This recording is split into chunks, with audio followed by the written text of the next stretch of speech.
Aksi Nyata Modul 1.4 Budaya Positif.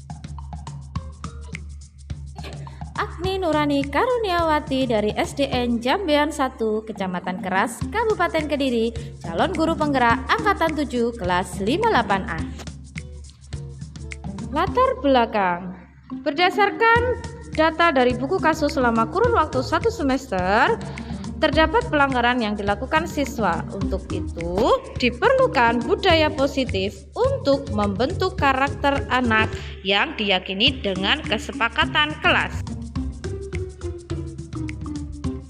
Tujuan: menumbuhkan motivasi intrinsik dalam diri anak untuk membuat keyakinan kelas yang berdampak pada budaya positif dan menerapkan keyakinan tersebut. Tahap perencanaan. Minggu pertama, tahap perencanaan adalah meminta izin kepada kepala sekolah. 2. Membuat rancangan tindakan dengan berbagai tindakan sebagai berikut, yakni mempersiapkan alat, melakukan uji coba alat, membuat keyakinan kelas di kelas saya yang dapat jadikan contoh saat pengimbasan, terakhir membuat tampilan presentasi. Berikut pembuatan keyakinan kelas pada kelas 6A. Menjadi keyakinan kelas. Dalam membentuk keyakinan kelas itu ada tahapan-tahapannya. Yang pertama adalah curah pendapat. Silakan kalian curahkan nilai kebaikan yang kalian inginkan ada di kelas kita. Keyakinan kelas kita ini terbentuk bukan dari Bu Agni sayang, tapi dari kalian. Yang laki-laki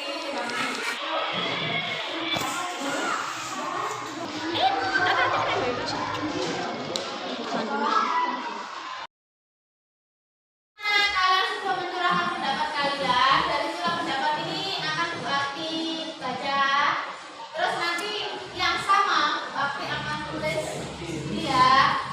Oke, dari sini kita akan membentuk suatu keyakinan kelas. Kita akan ambil dari ide-ide kalian yang telah terbentuk.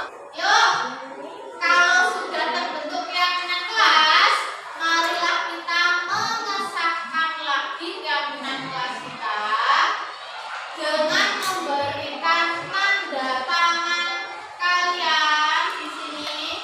Pertama, Bu Agni akan tanda tangan ya sayang di sini.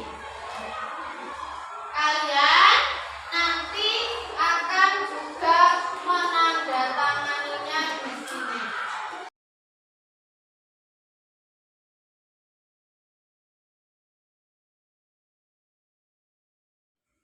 Tahap pengimbasan. Baik Bapak Ibu, Assalamualaikum warahmatullahi wabarakatuh.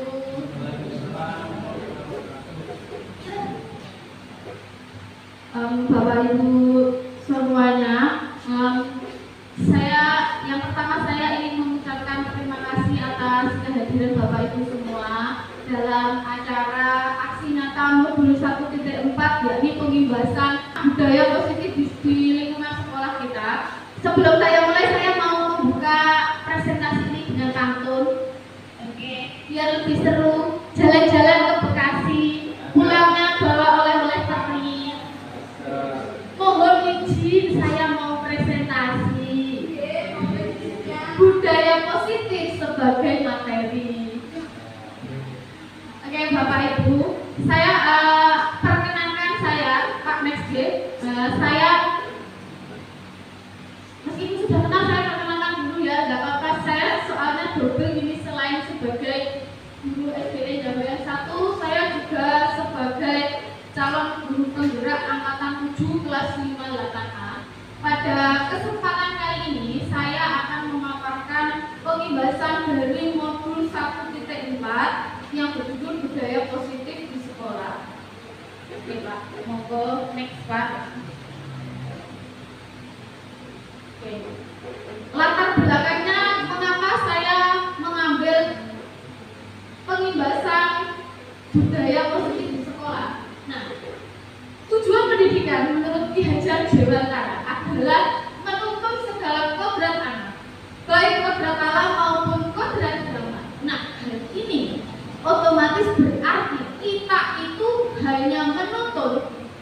tidak boleh memaksakan kehendak kita. Oleh karena itu, dari menuntun ini kita bisa turut andil dalam pembentukan karakter anak.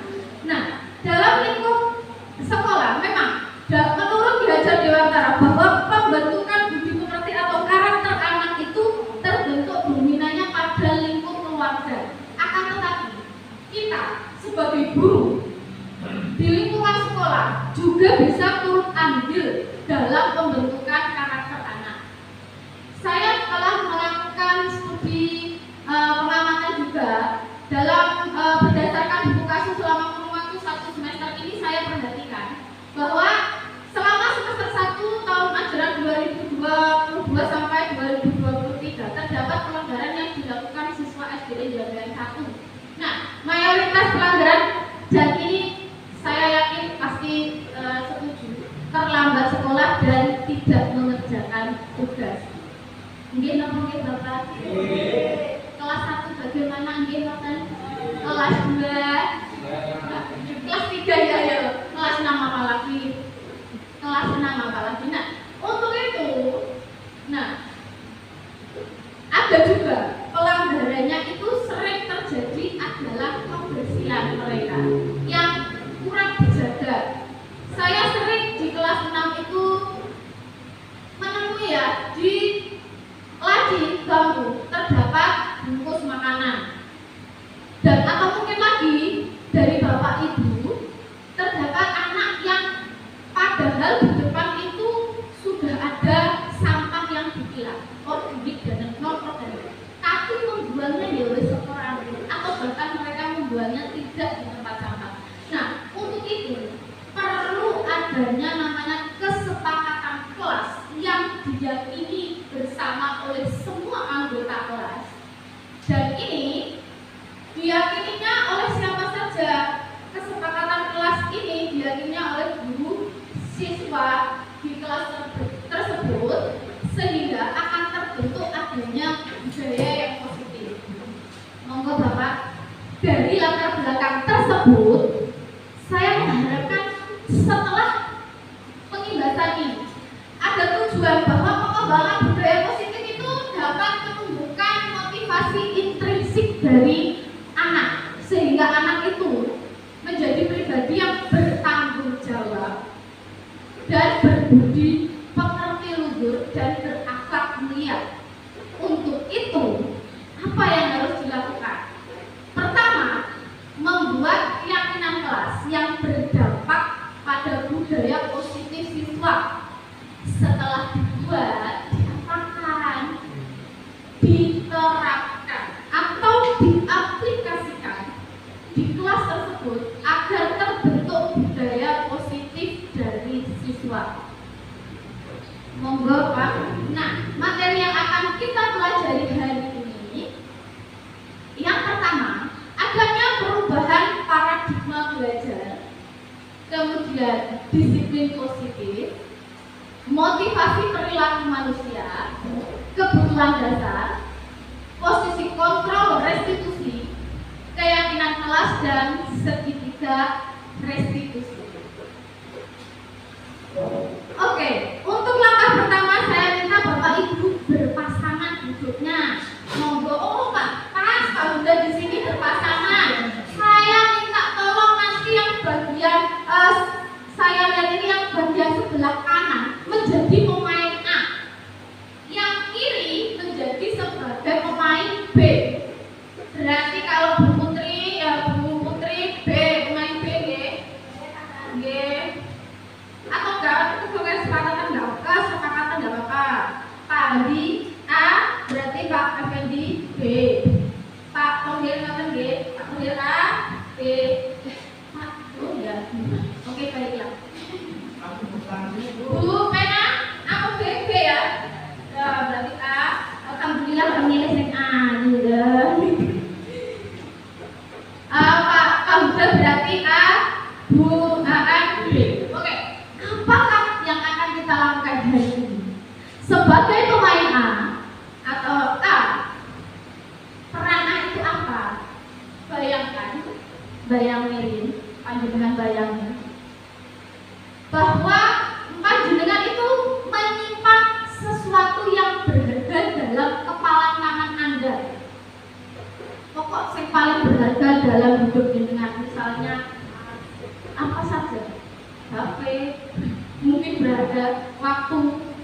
putrane panjenengan, suami atau apa ya, pokoknya yang paling berharga barang apa, tas, dompet, uang mungkin panjenengan genggam seperti ini, sekuat-kuatnya jenengan. Terus tugasnya yang B ngapain? Yang B tugasnya silakan panjenengan membujuk pemainan. Monggo kersa jenengan Pak maaf, jenengan kok Pak Pendi membujuk Pak Han.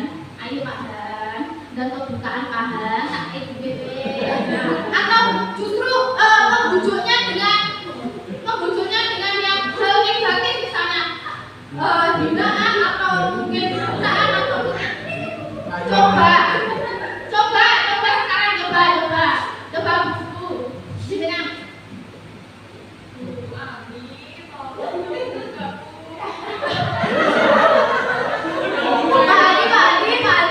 Pak Adi sama Pak Effendi coba genggaman tangan, misalnya ini ada ini WK di sini, terus Pak Effendi seakan-akan pengen anakku tak udah buka anakku tak kayak mantu coba Pak, gimana jenengan tarik terserah dengan cara jenengan bagaimana, jenengan berukiah atau boleh, pokoknya terserah Pak jenengan. Kira-kira misalnya Pak Hadi, saya mau bertanya, kalau misalnya beneran itu yang ada di genggaman dengan Meka putra jenengan, terus mau diminta Pak direbut sama Pak Effendi bukan sebagai mantu, benar-benar direbut, panjenengan akan membuka tangan jenengan, kepala jenengan ini atau tidak? Tidak. Padahal sudah dibujuk loh, terus kalau lampu olehnya anakku. Padahal putranya bodoh itu. Jenengan tetap tidak. Saya mau bertanya Bu Riri. Maaf ada kendala teknis Bapak Ibu, tidak apa-apa. Dan ini sering terjadi. Bu Ririn, panjenengan apa-apa kan akan tetap menggenggam tangan panjenengan.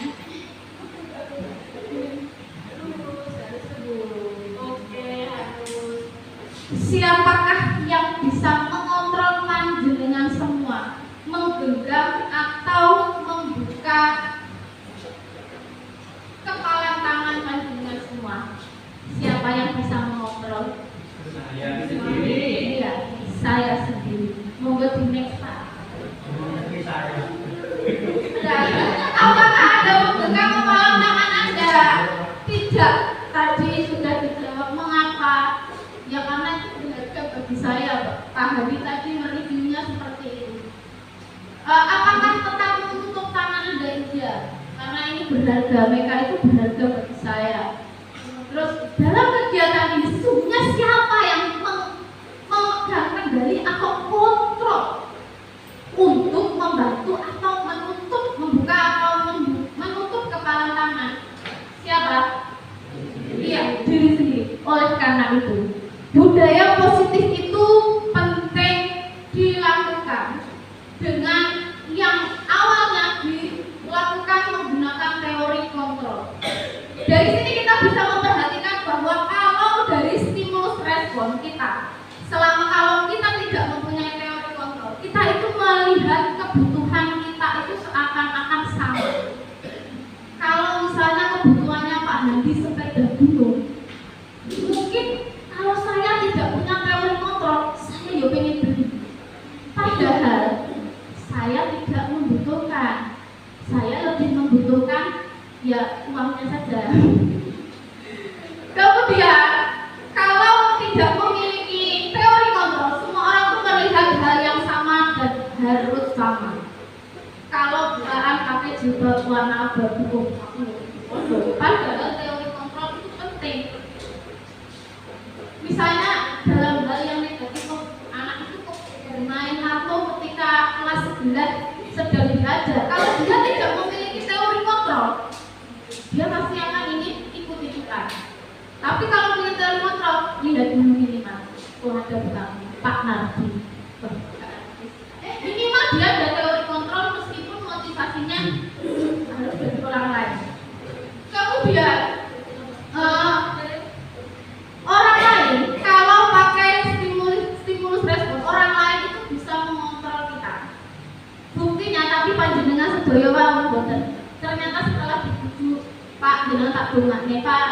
Bu, ayo tetep buka dipuji-puji, tapi tetap ternyata jenengan memiliki teori kontrol sendiri. Memiliki kontrol diri sendiri, akhirnya karena jenengan memiliki tujuan. Enggak, aku mau melindungi hal yang aku anggap berharga ini. Berikutnya, berpikirnya kalau stimulus respon itu terhadap orang lain, saya harus menang dan kamu yang kalah. Tapi kalau memiliki teori kontrol, menang dan menang, artinya sama seperti tadi laku. Ketika dia memainkan laku, wah saya menang soalnya saya kan suka, pengen bermain laku, nggak peduli kelas sebelah ini. Artinya kelas sebelah terganggu, dia yang menang. Kalau dia hanya stimulus respon tanpa memiliki teori kontrol. Tapi kalau dia memiliki teori kontrol, oh kelas sebelah lagi diajar sama Pak Nardi. Oh saya bermain lakunya nanti saja. Nah artinya dia kelas sebelah juga tetap berjalan pembelajarannya, dia juga bisa mengontrol dirinya untuk menunggu bahwa nanti saja setelah selesai agar tidak mengganggu bermainnya. Oke, monggo Pak.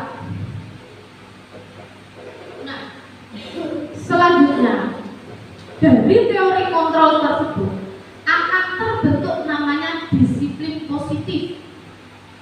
Disiplin positif ini merupakan pendekatan didik anak agar anak itu mampu mengkontrol diri yang dilakukan dengan tanggung jawab terhadap sesuatu yang harus, maaf ini maksudnya tanpa paksaan, hadapnya delete ya. Iya maaf, tanpa paksaan. Dengan disiplin dari seseorang ini, dia itu akan bisa menggali potensi dan kemampuannya.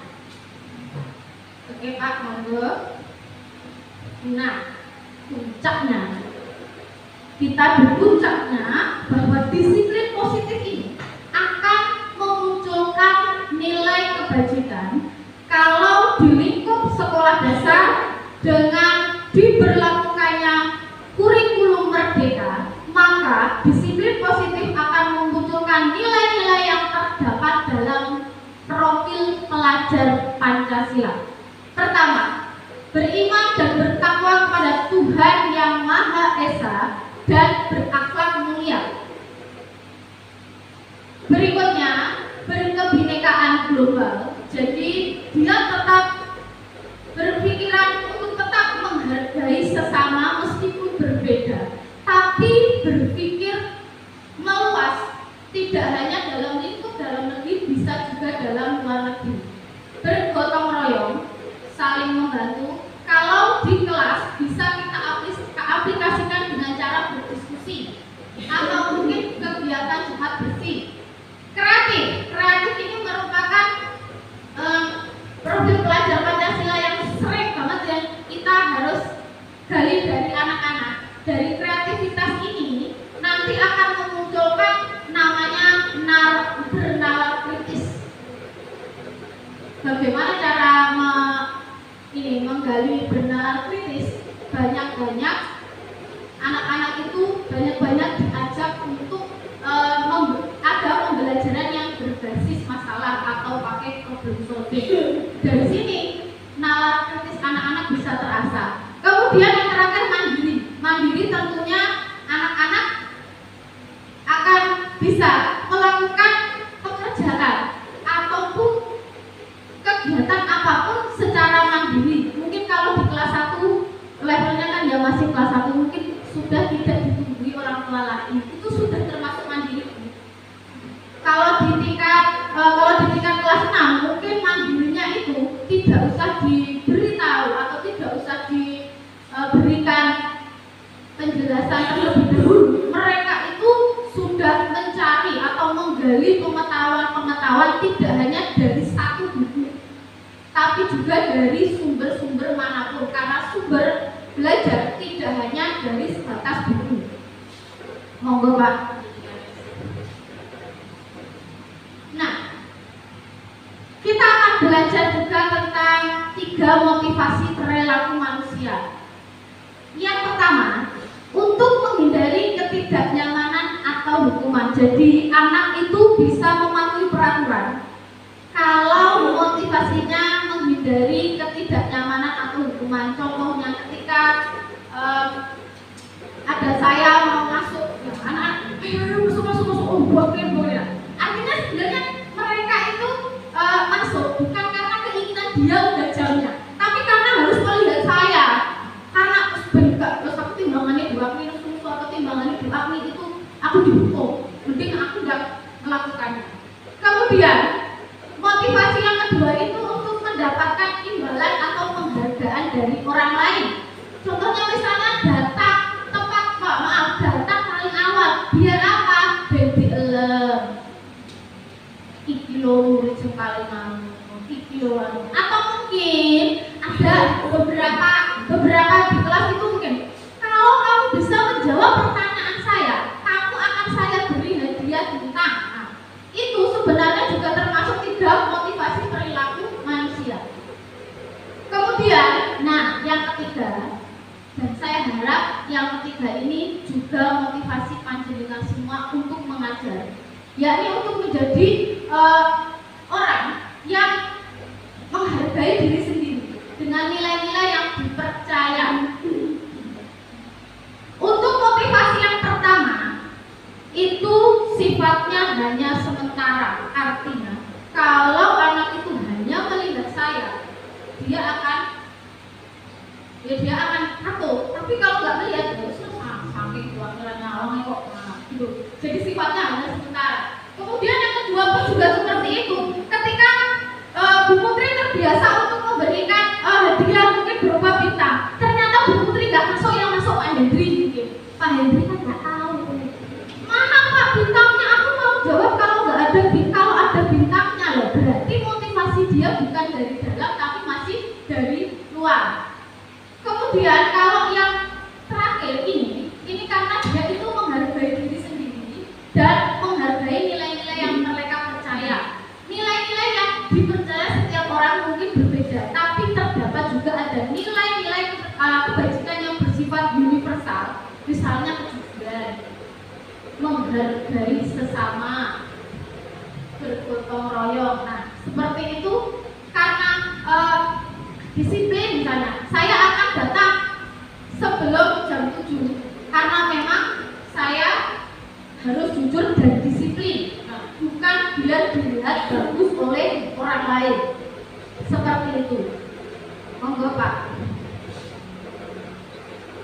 Nah, sering dari kita ada teori hukuman, konsekuensi dan restitusi. Bapak Ibu mungkin adakah di antara Bapak Ibu yang melakukan ketiganya atau salah satu atau salah dua?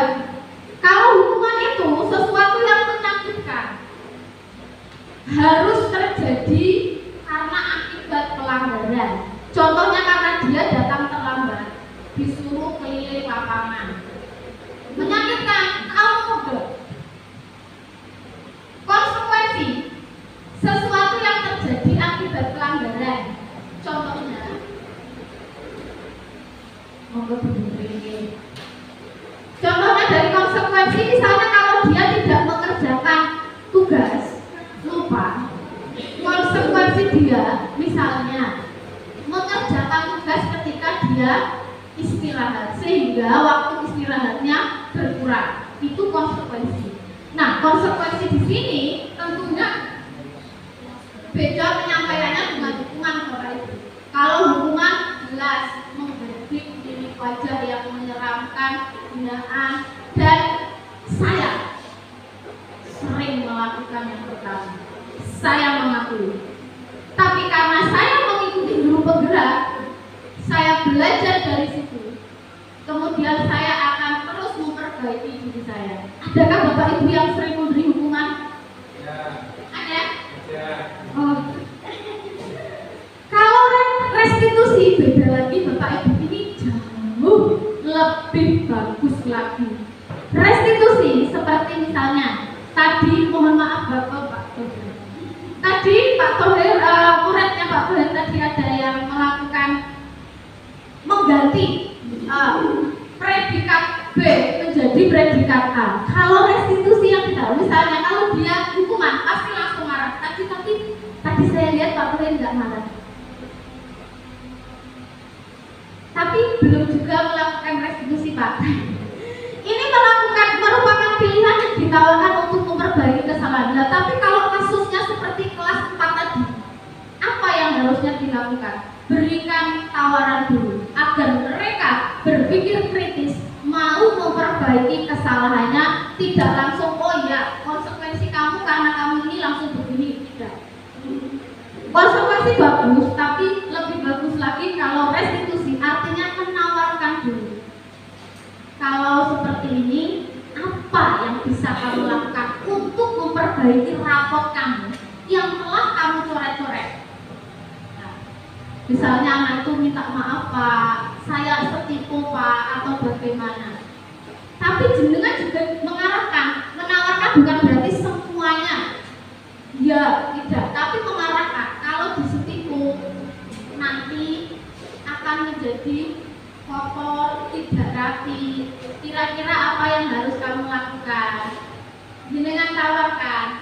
Bagaimana kalau kamu mencoba mengganti rapot satu lembar itu dengan belajar ngeprint rapot lagi? Dari situ anak-anak justru akan belajar untuk memperbaiki kesalahannya sehingga dia tidak malu. Saya tadi lihat dia menangis di sini. Soalnya anak-anak di sini malu. Alhamdulillahnya Pak Penirma sabar ya, jadi nggak marah. Apa kamu ya? Tapi dia dari tadi Pak Penirma tadi juga nggak marah. Jangan dilakukan. Nah, seperti itu. Monggo. Ciri-ciri restitusi. Restitusi ini bukan menebus kesalahan. Biar untuk kamu udah salah, kamu harus mengganti uangnya, bukan seperti itu.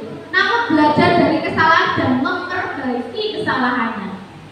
Restitusi ini akan memperbaiki hubungan. Kalau teman-teman yang tadi melihat dia sudah berusaha untuk memperbaiki, maka dia tidak akan malu lagi. Kalau dia sampai dicibir sama teman-temannya, oh kamu mengganti, aku sudah memperbaiki kesalahanku. Nah, akhirnya mereka sudah bisa berkumpul lagi, tidak malu dan tidak merasa minder untuk berkumpul lagi dengan siswa. Kemudian restitusi itu tawaran, bukan paksaan. Restitusi di sini itu menuntun untuk melihat ke dalam diri mereka. Apa yang kamu lakukan tadi, apa sudah sesuai dengan keyakinan yang ada dalam nilai-nilai kebaikan? Dituntun dulu, ditawarkan solusinya, kemudian diarahkan. Restitusi mencari kebutuhan dasar yang mendasari tindakan. Dasarmu tadi melakukannya apa? Kemudian dari situ diberikan atau dituntut dalam berupa tindakan. Restitusi adalah cara yang paling baik, ya benar, karena ini dia motivasi yang timbul dari dalam diri siswa. Restitusi fokus pada karakter, bukan tindakan. Setelah dia memperbaiki kesalahannya, akan terbentuk karakter dia bahwa dia tidak akan mengulangi kesalahan itu lagi tanpa merasa malu. Kemudian restitusi itu fokus pada solusi, bukan menghakimi.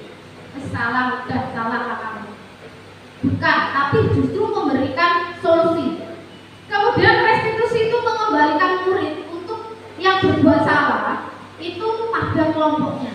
Kalau dia sudah, teman-teman yang lain tahu kalau dia sudah memperbaiki kesalahannya, minimal teman-temannya tidak akan menghina seperti tadi di sini. Seperti itu, Pak Sigit. Nah, oke, ada kasus. Adakah dari kelas Bapak Ibu yang tidak mengerjakan PR? Banyak. Nah, kalau hukuman itu, guru itu langsung menghukum siswa. Misalnya ya ini, mungkin Bapak Ibu semua ada yang melakukan ini deh.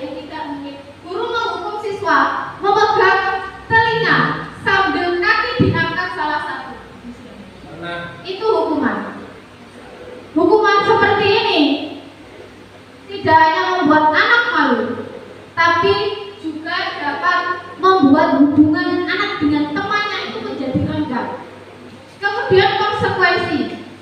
Apakah Bu Akti sudah pernah melakukan konsekuensi seperti ini? Pernah. Konsekuensi, siswa diminta mengerjakan PR ketika dia istirahat, sehingga jam istirahat dia berkurang. Dari situ mereka akan belajar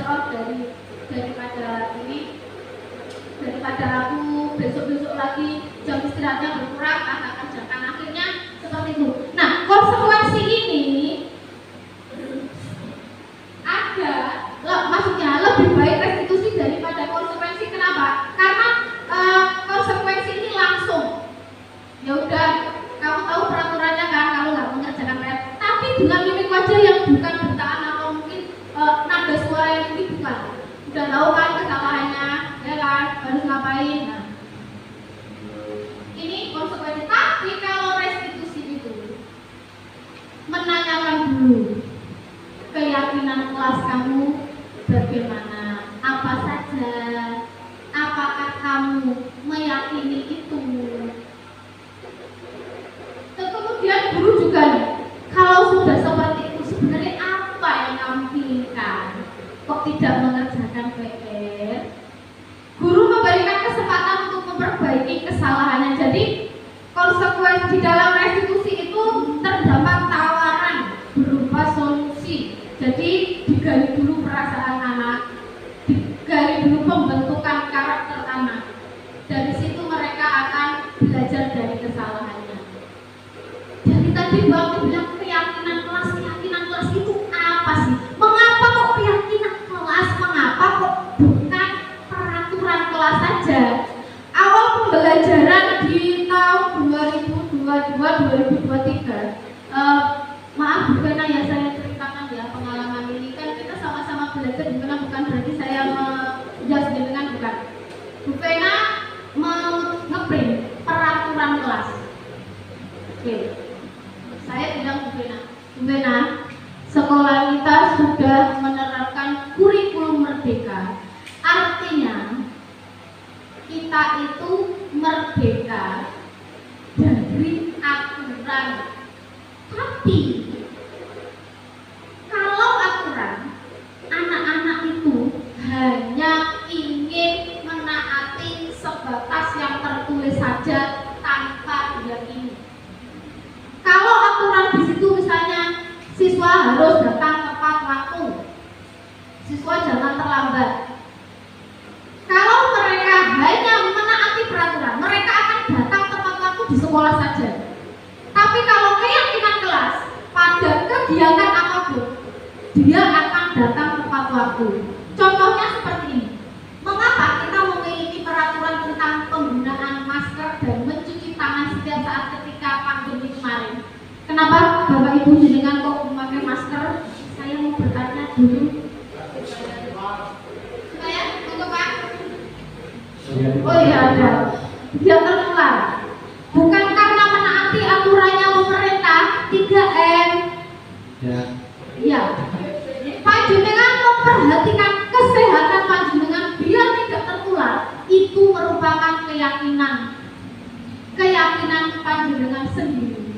Nah, keyakinan ini akan lebih tergerak dan bersemangat untuk menjalankannya daripada hanya sekedar peraturan saja.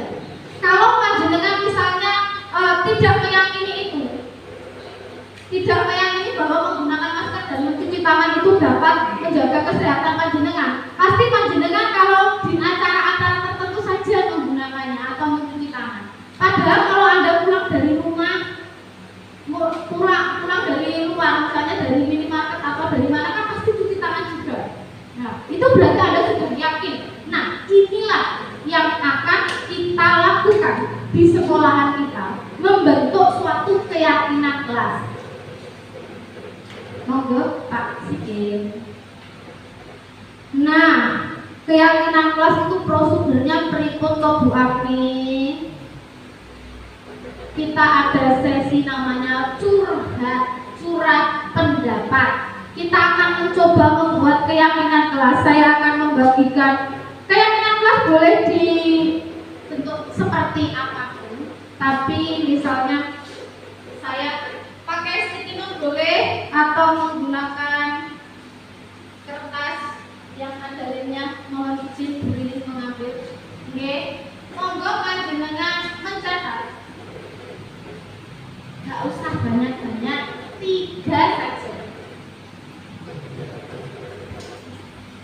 Jenengan pengen kelasnya panjenengan siswa-siswanya itu harus bagaimana? 3 saja. Yuk kita mencoba sekalian mencoba. Misalnya datang tepat waktu 2 menit, disiplin 2 menit, membuang sampah di tempatnya. Boleh itu apa saja, monggo panjenengan.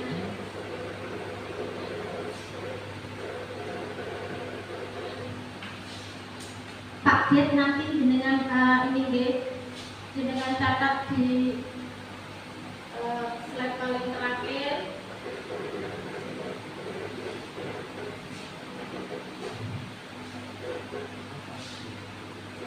Ini Pak.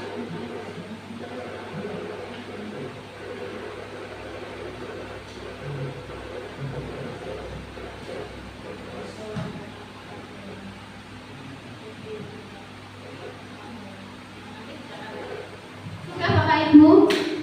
Maaf Bapak Ibu ya, saya memaksa panjenengan untuk kita belajar karena semuanya akan ini nanti kita akan terapkan di kelas-kelas. Terus nanti minta tolong panjenengan di video, monggo panjenengan upload pada modul budaya positif pada platform Merdeka Mengajar. Jadi sebenarnya saya mengajak jenengan memaksa jenengan untuk melakukan aksi nyata. Oke, di sini saya melihat ada bentuk-bentuk kesamaan. Monggo, terima kasih Pak Naki. Terima kasih. Oh iya, ya.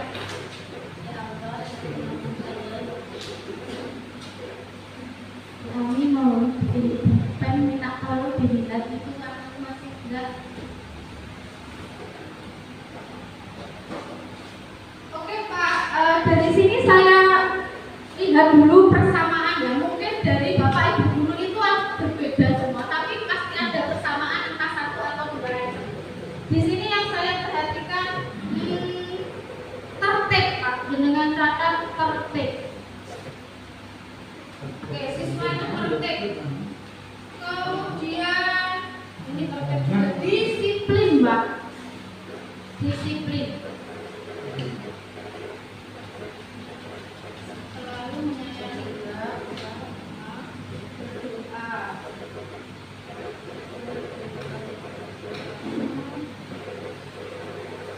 Hadir tepat waktu.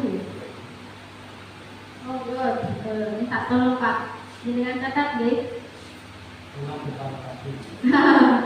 Pulang tepat waktu, disiplin dia. Ini sama ya. Kemudian menjaga kebersihan, ternyata ada. Fokus, karena ini hampir sama ya Bapak Ibu. Kalau yang hampir sama saya samakan aja. Kemudian di sini ada menghargai sesama. Ada ini kita jadi anak di bawah. Terus dari Pak nanti ada berdoa. Terus menyanyikan lagu untuk saya.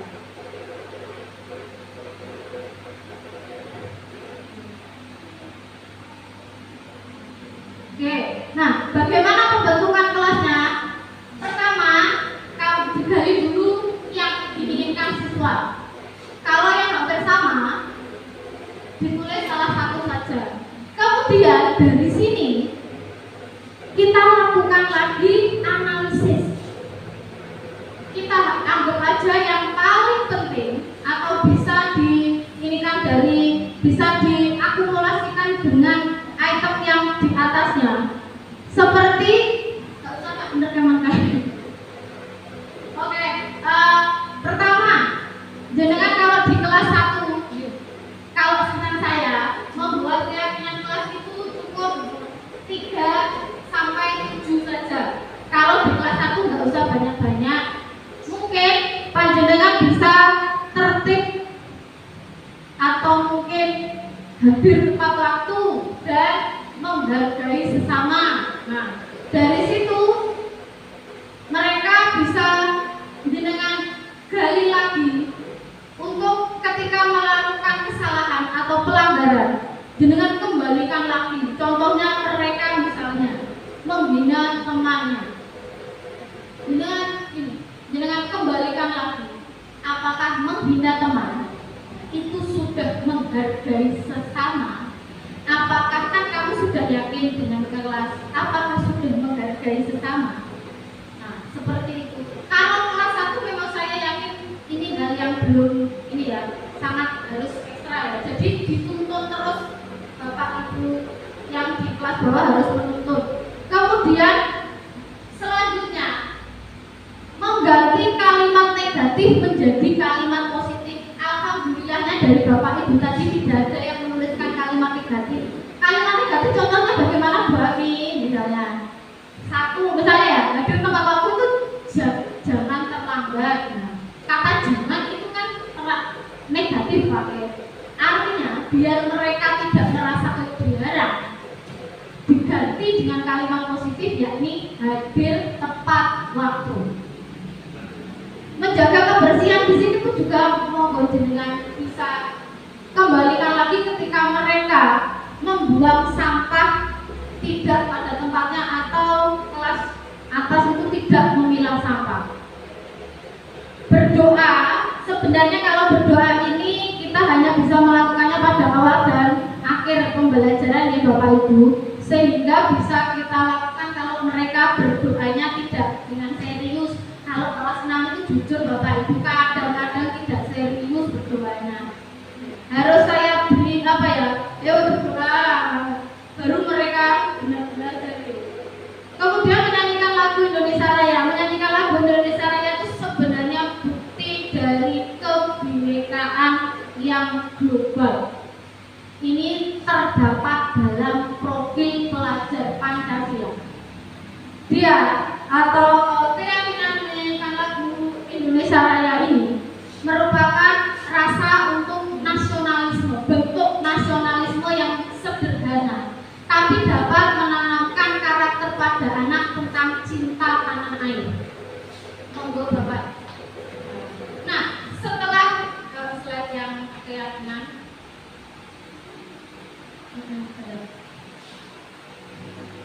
nah kalau sudah mengganti kalimatnya, kita tinjau lagi. Kalau kelas tadi kan ada 7 atau 8, dengan kurangi lah, ojo sampai akan. Kalau di kelas bawah cukup 3. Kalau di kelas saya 4 atau 5, 7 juga boleh. Kemudian setelah ditinjau ulang, ini keyakinan kelas bersama-sama ini disetujui. Cara menyetujuinya bagaimana? Kalau di kelas tinggi, saya minta tanda tangan mereka. Nah, kalau kelas rendah saya punya ide. Sekalian ada pembelajaran untuk SBBP ngecap itu. Nah, pakai cap jempol mereka agar mereka tuh bersemangat dalam membentuk keyakinan kelas. Kemudian keyakinan kelas ini akan nanti di panjenengan boleh bentuk dalam bagaimanapun kreasi panjenengan semua. Saya yakin Bapak Ibu di sini kreatif semuanya, ahli di bidang masing-masing. Saya lihat di kelasnya Pak Huda, ya Allah, tulisan daftar pikiran juga kaligrafi. Ya, saya juga lihat di oh iya Pak, terima kasih. Tapi kalau saya cetak kemudian saya tempel di papan agar mereka itu tahu keyakinan kelas masing-masing dan bangga idenya itu loh dipakai, sehingga anak yang pasif menjadi aktif. Monggo Bapak, next. Yang paling penting dan tidak kalah, kalau ketika menghadapi masalah terdapat 5 posisi kontrol dari guru. Ada guru posisinya sebagai pendukung, pembuat merasa bersalah, teman, pemantau, dan manajer. Apa bedanya? Monggo kita perhatikan sama-sama. Coba saya dan panjenengan refleksi diri sendiri. Panjenengan itu termasuk posisi kontrol yang mana? Kalau penghukum menggunakan nada yang tinggi, mimik wajah yang menyeramkan, hasilnya apa? Anak itu akan membenci. Kalaupun tidak membenci, ya udah, pokoknya yang penting aku nyolong sedikit, tidak merasa nyaman.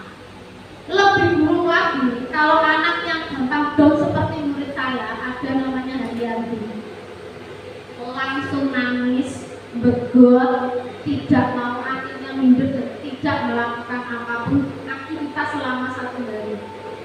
Kemudian kalau pembuat merasa bersalah, oh ya, kalau penghukum itu seperti ini loh Bapak Ibu misalnya, pasti pernah semua ya. Kalau saya tuh kayak penghukum cocok banget ya. Karena ayo, ngapain kamu? Telat. Ayo, cepet baris. Seperti itu. Jadi mimik wajahnya juga menyerangkan, nadanya tinggi. Kemudian kalau pembuat merasa bersalah itu justru kebalikannya Bapak Ibu, pakai ngelas. Bahasa tubuhnya itu raket ning anak. Terus lesu koyo sedih orang.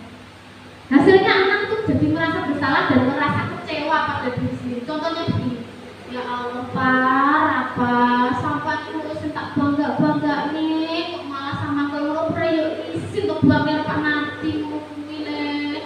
Kayak piye tole dandan. Itu membuat akhirnya anak tuh aku kan udah dibanggakan sama Bang, tapi kok aku malah melakukan seperti itu. Seperti itu kalau membuat merasa bersalah. Kalau sebagai teman, ramah, mendekat juga pada siswa, akrab. Bahasa tubuhnya itu juga dia itu sama anak-anak itu juga dekat, senyum, jenaka. Nah, dampak positifnya kalau sebagai teman itu dia akan merasa bahwa dia itu dihargai. Tapi ada dampak negatifnya Bapak Ibu. Kalau karena dia merasa dekat dengan guru, akhirnya dia menyampaikan guru tersebut, alah bu aku lo bestiku, gak masalah aku bikin lagi. Ternyata ada dampak negatifnya seperti itu. Misalnya dari teman tuh, ye besti, kejualan ya, seperti itu. Kalau pemantau, nada suaranya datar, bahasa tubuhnya formal, hasilnya anak itu akan melakukan konsekuensi saja. Ini yang sudah saya lakukan dan sudah saya lakukan di muridnya Pak Handi. Pada waktu itu muridnya Pak Handi main di kartu, terus ada yang lapor. Saya mencoba pakai pemantau. Terus kalau sudah seperti ini, apa yang harus kamu lakukan? Apakah tidak membuat malu kalau sampai dipotret wartawan? Sekolah kita jadi buruk namanya, termuat di koran atau blog-blog di internet. Saya bilang seperti itu. Enggak Bu, ya Bu, saya minta maaf. Akhirnya mereka itu menjalankan konsekuensinya, hanya sebatas menjalankan. Tapi mereka sadar kalau salah, tapi hanya menjalankan konsekuensinya. Saya tidak akan mengulangi lagi, saya minta maaf. Beda lagi dengan sebagai manajer. Saya melakukan manajer ini nadanya itu suaranya tulus, bahasa tubuhnya tidak kaku, tapi mendekat ke siswa. Nah, hasilnya apa bedanya pemantau dengan manajer 2? Kalau pemantau itu ada, ya udah mau tahu kan konsekuensinya, ya tahu kan keyakinan kelas yang sudah kamu tidak lakukan. Dia buat konsekuensinya tahu, dia kerja sosial. Jadi saya hanya seperti kan, tapi kalau manajer, apakah masih ada tindakan-tindakan yang mendekat dan mencari jalan keluar dari permasalahan tersebut? Tentunya dengan bimbingan guru. apakah kamu ingat dengan keyakinan kelas kita? Disiplin Bu, tertib. Apakah dengan kamu memainkan lato dan mengganggu, sudahkah kamu tertib? Boten Bu, apa yang kamu inginkan? Saya inginnya main. Apakah sudah sesuai waktunya dengan keadaan sekitar? Ya sebelahnya ada penalti masih ngadang. Apakah tidak mengganggu? Terus dia tidak mengganggu bagaimana? Ya nggak main lato Bu. Seperti itu akhirnya mereka menyadari, dan kita seperti tujuan pendidikan menurut Ki Hajar Dewantara bahwa kita itu menuntut pendidikan itu menuntut segala kodrat anak. Jadi kita itu bisa menuntut siswa untuk memberikan solusi atau jalan keluar. Oke, coba Bapak Ibu jawab. Kita latihan sebentar, ada 2 kasus. Posisi kontrol manakah kasus berikut?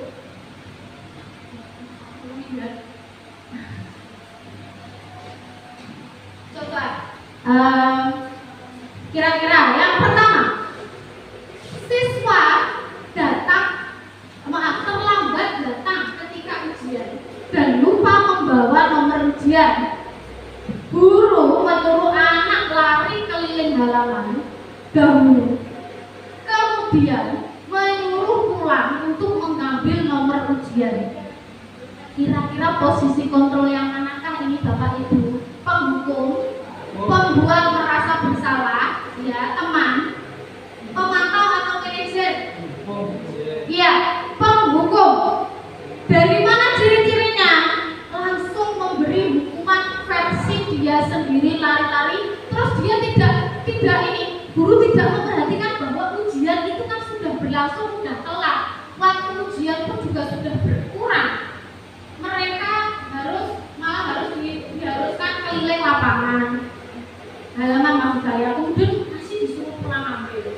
Nah, itu merupakan posisi kontrol sebagai penghukum. Kalau yang kasus kedua, siswa merusak nomor ujian di meja guru. Kemudian di meja kurang koma ya. Guru menanyakan peraturan ujian atau ya, kan biasanya kalau mau ujian kan dirinya kan ada aturannya. Bahwa di kelas nanti ada aturan.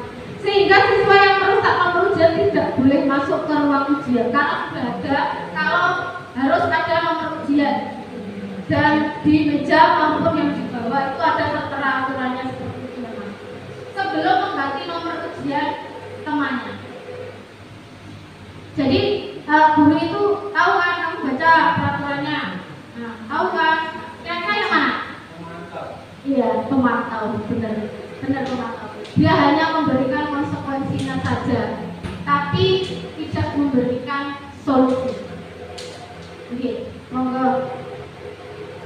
Nah, ini merupakan contoh keyakinan kelas di kelas 6A. Saya sudah membuat keyakinan kelas versi kelas 6A, hadir tepat waktu, menjaga kebersihan kelas penting sekali karena siswa saya memang dalam menjaga kebersihan itu kurang ya. Mengumpulkan tugas tepat waktu, disiplin, jujur dan peduli, aktif dan bersemangat. Tadi ada bahagia, boleh ditambahkan bahagia. Siswa memang harus bahagia, benar, harus bahagia. Sekolah itu harus bahagia, tidak tertekan ya Pak. Nah, dalam menjalankan posisi manajer dibutuhkan penerapan yang namanya segitiga restitusi. Segitiga restitusi itu terdapat tahapan. Yang pertama, menstabilkan identitas. Mungkin Bapak Ibu bisa menanyakan, setiap orang itu pasti pernah melakukan kesalahan, bukan kami saja yang pernah terlambat.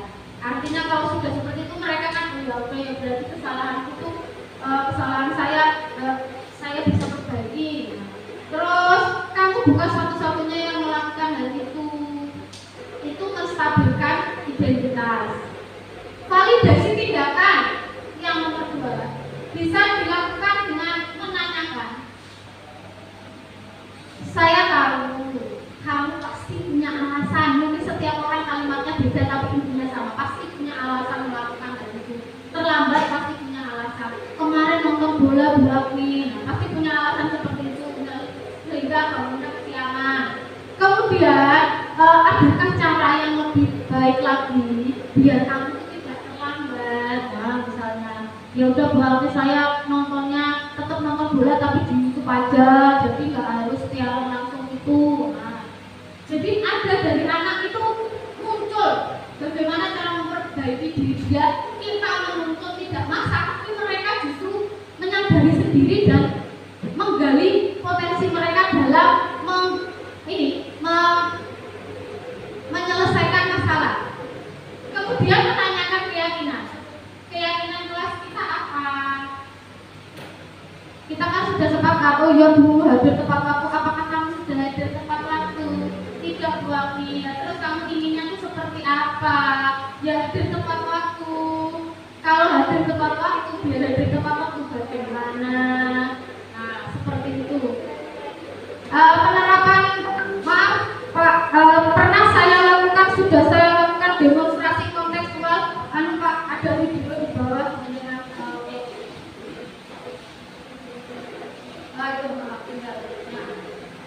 ini sudah saya lakukan demonstrasi kontekstual penerapan segitiga restitusi dalam 2 kasus, tapi saya tampilkan satu kasus dulu ya, satu kasus dulu.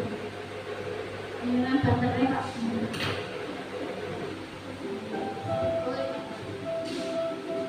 Assalamualaikum warahmatullahi wabarakatuh. Saya Akin Radika yang SDE-nya dan bersama. Saya harus harus kreatif ya, jadi harus maaf ya kalau begini ya. Dituntut. Lalu segitiga restitusi dinamakan satu menstabilkan identitas, validasi tindakan dan menaikkan keyakinan. Kasus 1. Ketika melaksanakan tugas PDN, Devina mengisi kita pada spidol. Akan tetapi karena tidak hati-hati, Devina menyempatkan sampai mengenai meja dan nomor ujian Devina. Mengetahui hal itu, Devina marah karena takut tidak diizinkan mengikuti ujian berikutnya karena nomor ujiannya rusak. Kok nggak bisa? Ini Devina niatnya mau ngisi spidol karena dia pikir, tapi karena tidak hati-hati, nah tumpah mengenai nomor meja, padahal itu waktu istirahat. Maaf guys, aku tadi tidak sengaja memvalidasi meja sampai mengenai ujian, tapi sudah rusak begini. Bagaimana kalau aku tidak diizinkan mengikuti ujian sama pengawas? Kalau bapak doain aku deh. Ini penerapan segitiga restitusinya. Apakah tidak sesuai dengan saya biasanya?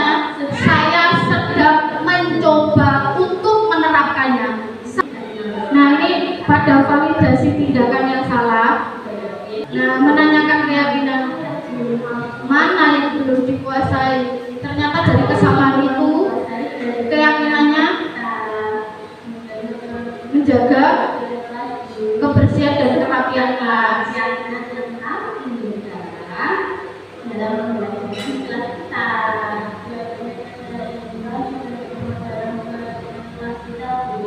Lantas, apa yang kamu lakukan itu? Apakah sudah sesuai dengan keyakinan kelas? Kalau kasusnya seperti itu, kira-kira Bapak Ibu menawarkan konsekuensinya bagaimana? Maaf, perbaikan kesalahannya bagaimana? Coba saya minta pendapat jenengan. Devina menumpahkan nomor di meja, tapi next jam kedua masih ada lagi nomor ujiannya. Monggo jenengan kira-kira bagaimana penyelesaiannya? Anak belajar, tapi Rizky juga biar dapat keadilan. Kalau nomorku tuh harus ada. Dibuatkan nomor lagi oleh siapa, Pak? Oleh gurunya. Kemudian Devina tidak memperbaiki kesalahannya dengan hanya minta maaf. Nah, seperti ini, restitusi itu seperti ini Bapak Ibu. Benar Pak Huda, dibuatkan nomor baru. Siapa yang membuat? Bukan guru, tapi anak diajar untuk belajar hal kesalahannya dengan belajar ngeprint lagi nomor ujiannya, gunting lagi, minta stempel lagi ke kepala sekolah dan menempelkan lagi di nomor meja temannya tersebut, sehingga anak akan belajar dari kesalahannya tanpa menghakimi dia dan mempermalukan dia. Nah, di endingnya Bapak Ibu, saya mengajak Bapak Ibu semua, terutama guru kelas, untuk membentuk keyakinan kelas Bapak Ibu. Monggo jenengan bentuk keyakinan kelas, jadi panjenengan bisa memotret, mendokumentasikannya, kemudian panjenengan upload pada modul platform Merdeka Mengajar sebagai aksi nyata. Kinten-kinten panjenengan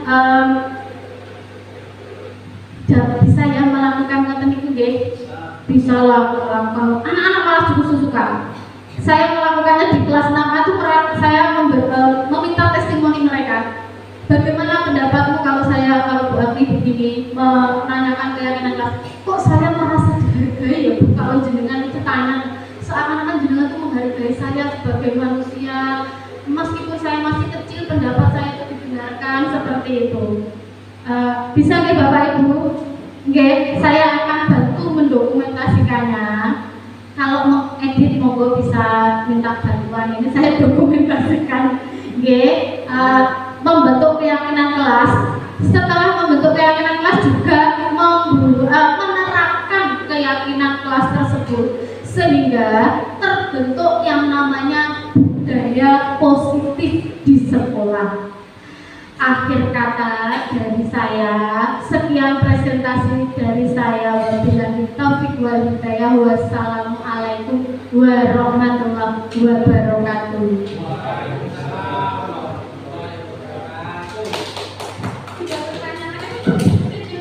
Terima kasih Bu Amil telah menjelaskan dan memaparkan penerapan budaya positif di jenjang 1 dan keyakinan kelas. Untuk itu Bapak-bapak, Ibu-ibu, saya beri kesempatan 3 pertanyaan saja.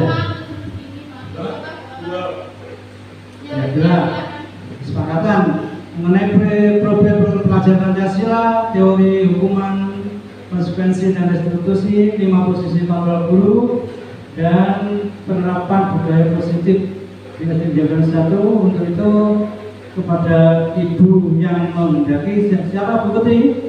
Putri 1, Pak Nanti juga. Nanti monggo. Pertanyaan Pak. Ya. Oh, Pak Effendi sepertinya mau bertanya. Pak Kaprodi. Nanti kalau menarik sampai 5 pertanyaan nggak apa-apa. Halo Bapak.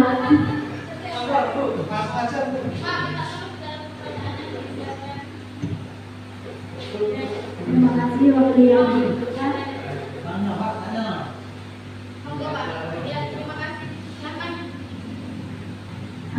Yang saya tanyakan begitu.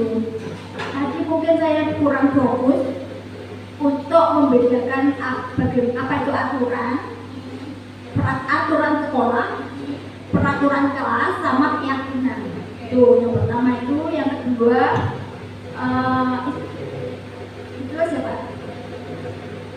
Apa beda aturan sekolah, peraturan kelas, sama keyakinan?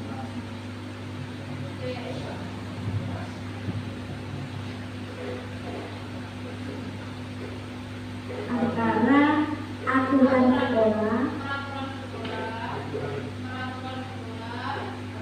peraturan kelas, dan keyakinan.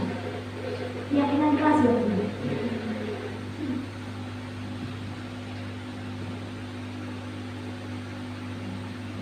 Terus yang kedua, tadi secara umum ini kesimpulan saya, nanti betul atau tidak tolong dinilai. Kesimpulan saya itu dalam kurikulum Merdeka ini berarti kita lebih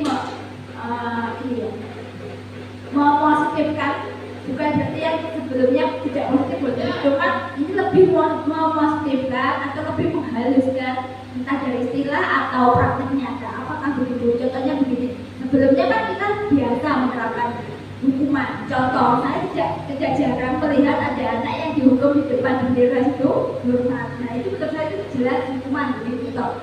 Itu kan yang dulu hal seperti itu wajar.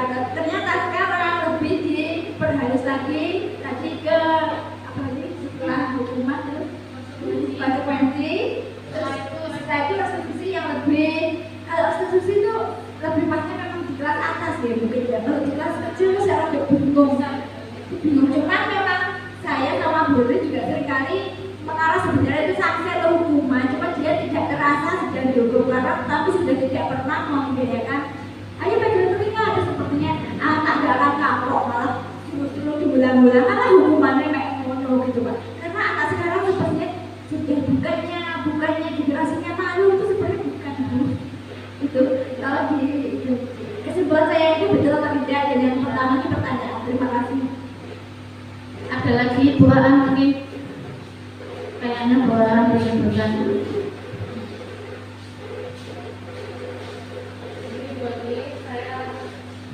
Ingin bertanya, seperti kasusnya Haryanti, ketika kita mengajar di kelas 6, kita berusaha menjelaskan anak itu dengan kalimat yang sederhana, bahkan kita membantu anak satu persatu.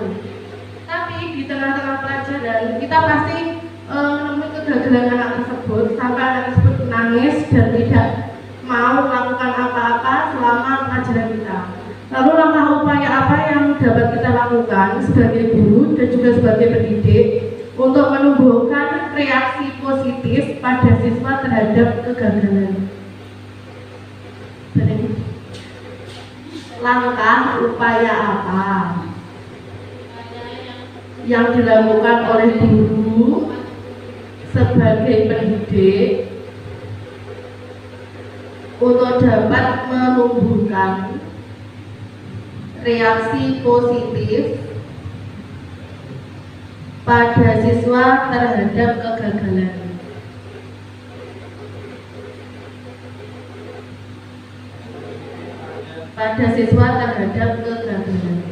Terima kasih Bu.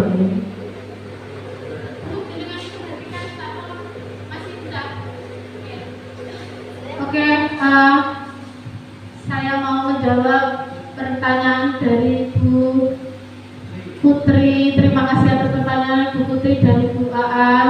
Terima kasih moderator sudah memberi kesempatan saya untuk menjawab. Apa bedanya peraturan sekolah, peraturan kelas, dan keyakinan kelas dari sisi yang berkontribusi? Beda.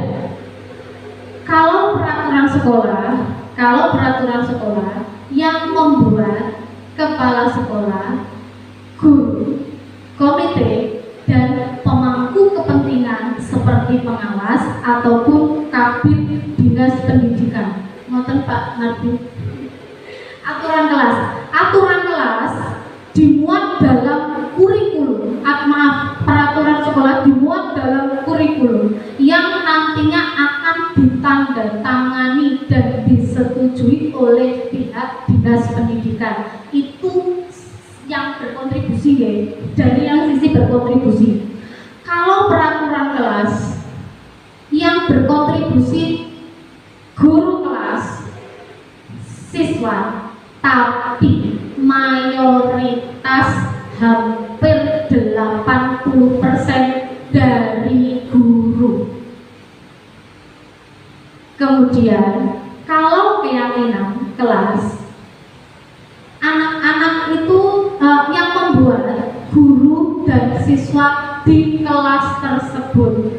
Jadi mungkin keyakinan kelas di setiap kelas, katakanlah 6A dan 6B, mungkin berbeda jumlahnya maupun nilai kebajikannya. Nah, dari keyakinan kelas yang bedanya dengan aturan kelas, kalau keyakinan kelas itu asal aslinya dari curhatan anak-anak. Jadi bukan guru langsung hadir ke papaku, Kak oleh ini kerja sosial kalau kelas 6 gitu kan, tidak, tapi dari anak-anak kemudian dikumpulkan atau ditinjau lagi, kemudian dianalisis, kemudian terbentuk kesepakatan, disetujui bersama dan diyakini bersama dengan membuat kalimat-kalimat yang positif. Itu kalau dari yang membuat yang berkontribusi. Kalau dari segi isi atau kontennya, peraturan sekolah, konten atau isinya itu memang hampir, karena ini merupakan peraturan sekolah dan kita memiliki atasan yang lebih dari kita atau induknya lagi dari sekolah. Dari sekolah itu kita masih berpusat pada dinas pendidikan, maka isinya itu sedikit banyak itu pasti ada lebih besar kontribusi dari dinas pendidikan. Contoh, hadirnya jam 7. Kemudian dari kalau peraturan kelas secara kontennya, biasanya peraturan kelas itu panjang, satu item panjang. Memakai seragam lengkap, kemudian lengkap dengan atribut, kemudian di situ ada tidak boleh membuang sampah sembarangan, masih terdapat kalimat-kalimat negatif di situ, atau jangan membuang sampah sembarangan, masih ada kalimat-kalimat negatif di situ. Kalau keyakinan kelas, cukup kita meyakini nilai kebajikan, nilai ortodoksi kebajikan itu, disiplin, jujur, menghargai kebersihan, menjaga kebersihan. Dari situ diyakini tanpa menggunakan kalimat yang berbelit-belit dengan menggunakan kalimat positif. Seperti itu, Bu. Kemudian setiap kelas itu pasti keyakinan kelasnya beda. Kelas Pak Hadi mungkin keyakinan kelas yang akan terbentuk akan berbeda dengan kelas saya. Itu karena keyakinan kelas itu hanya berlaku dalam lingkup kelas tersebut. Oke, tentang kesimpulan panjenengan, sebenarnya istilahnya bukan diperhalus seperti itu. Kalau diperhalus itu kesannya hanya istilahnya yang diperhalus atau mungkin hukumannya tidak, tapi membelajarkan anak bagaimana memperbaiki kesalahannya. Kalau hanya sekedar menumpahkan tinta, kemudian dia diganti, diprint sama gurunya, mereka nggak belajar. Aduh, kalau aku menumpahkan lagi, nanti kan aku sudah malah aku harus mengeprint lagi.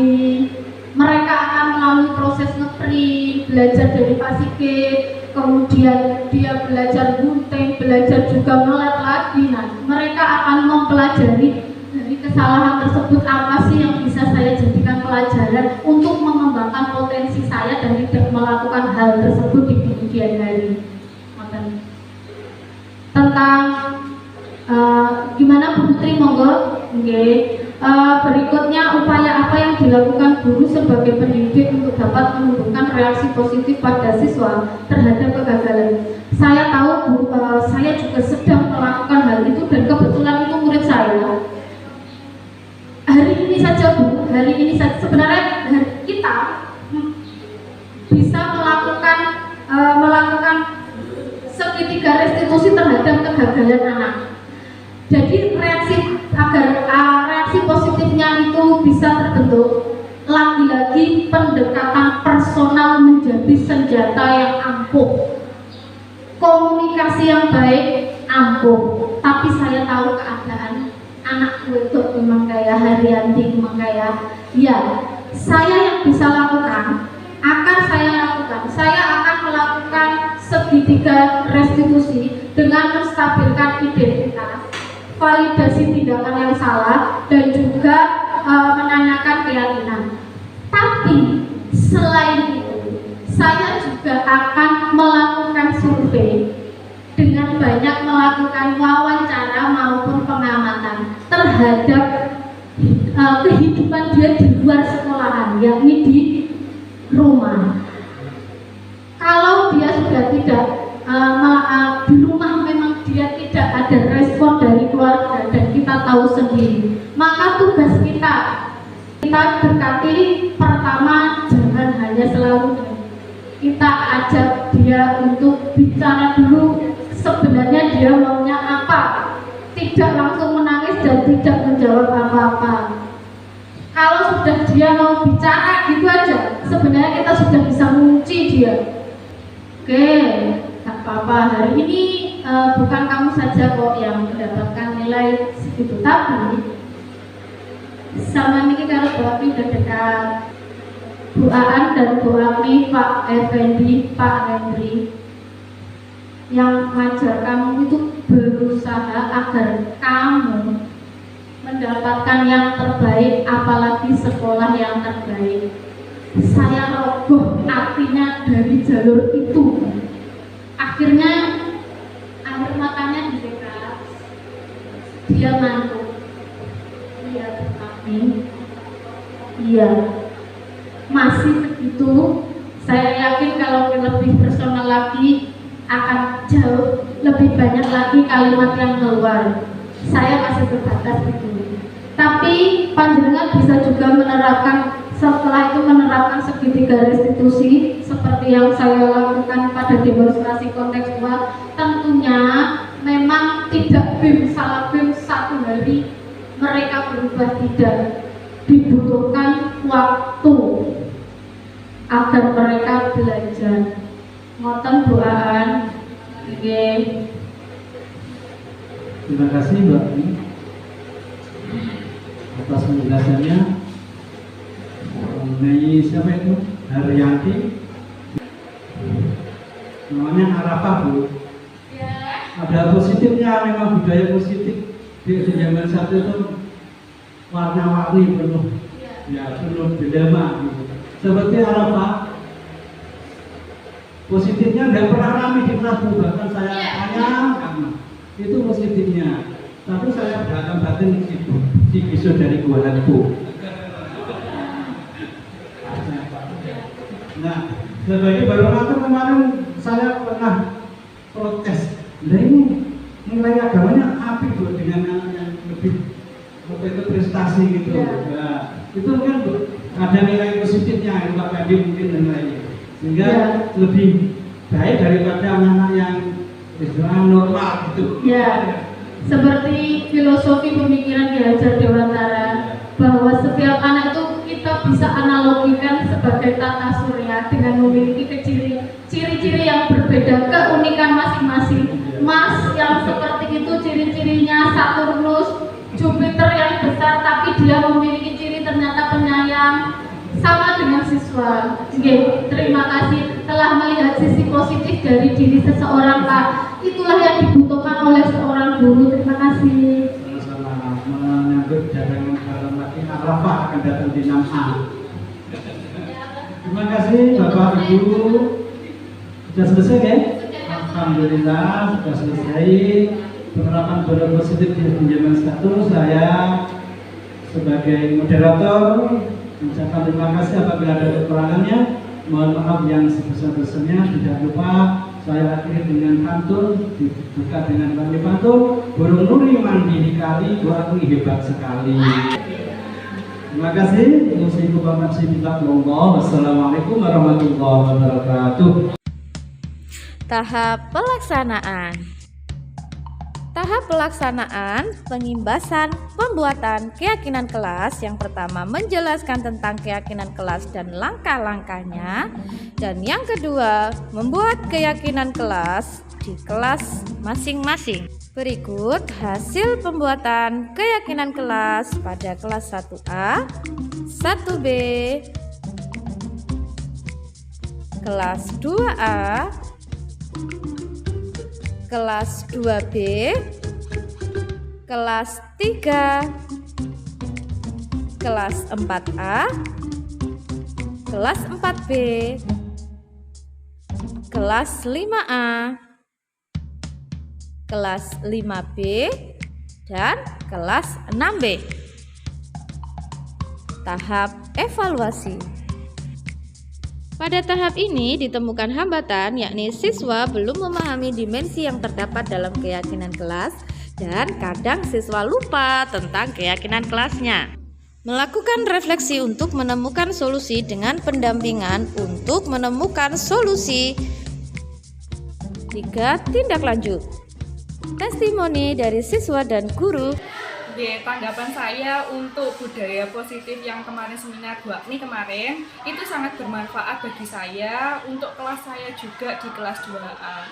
Untuk di kelas 2A itu sudah saya berikan keyakinan kelasnya menurut penjelasan dari Bu Agni. Untuk keyakinan kelas sendiri itu dengan bersikap jujur, juga beribadah juga, dan menghargai sesama.